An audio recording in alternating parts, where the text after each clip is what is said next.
If you're a comfortable, rich civil servant, maybe a BBC worker, in a big house with a lovely garden in a leafy suburb outside a big city, you're probably not going to like what I'm about to tell you. Get back to the office, you lazy so-and-so. For the past 18 months, so many hard-working folk have been going to work every day of the pandemic, at times putting themselves at risk of contracting COVID-19. Supermarket staff, delivery drivers, Uber drivers, construction workers, carers, doctors, nurses, teachers, NHS staff, hairdressers, dry cleaners, rubbish men, waiters, market stall holders, chefs, police officers, factory workers and cleaners. I mean, I'm just naming a few of the professions that have been in work every day these past 18 months. They have left their home for the good of society and to keep the lights of our economy on. Now the time has come for you to do the same.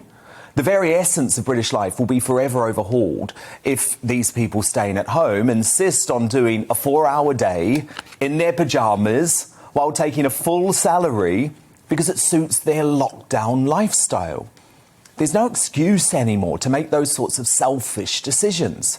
Our cities and town centres need people back to the office, and our businesses need it too. I think people who want to stay working from home should think very carefully before insisting on going to continue to do that just because it suits you.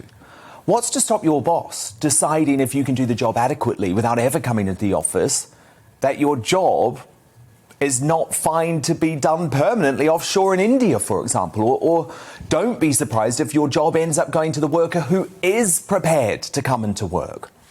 Woke and health and safety conscious bosses might have to say they don't mind where you work, but believe me, they want to see you at HQ.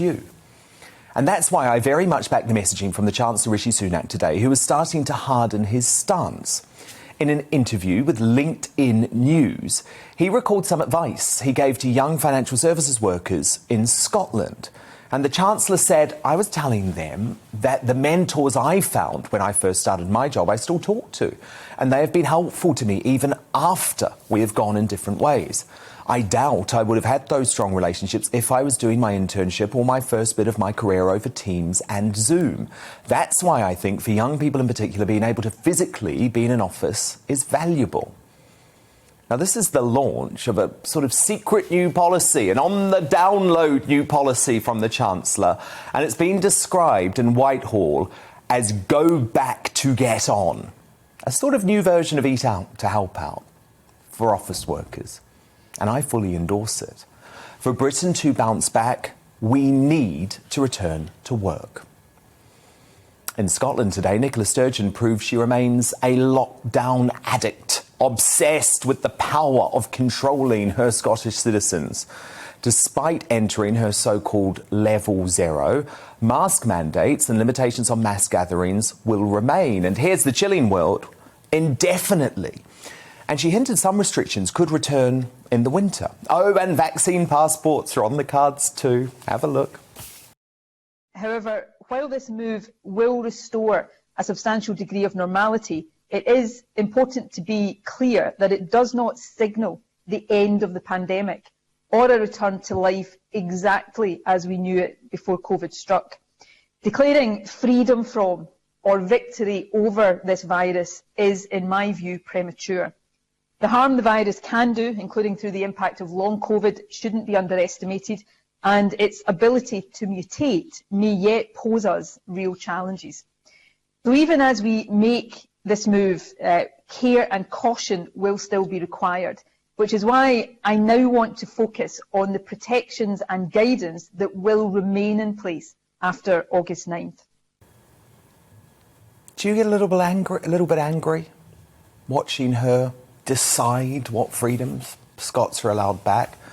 I think Scotland's new level 0 is a hellscape, and Sturgeon needs to stop playing nanny and trust the brilliant Scottish people to live their lives. Boris Johnson must entirely ditch the farcical travel restrictions that have become a laughingstock ahead of the unveiling of the new red, amber, amber plus, amber watch list, green and green watch list on Thursday. You following?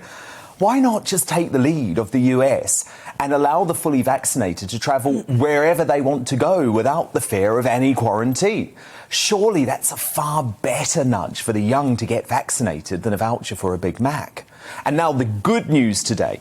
New research using real-world data from Canada shows that a single dose of the Oxford AstraZeneca vaccine provides 82% protection against hospitalizations or death from the much-feared Beta variant. You know, that's the one that came from South Africa, but you're not meant to say that anymore.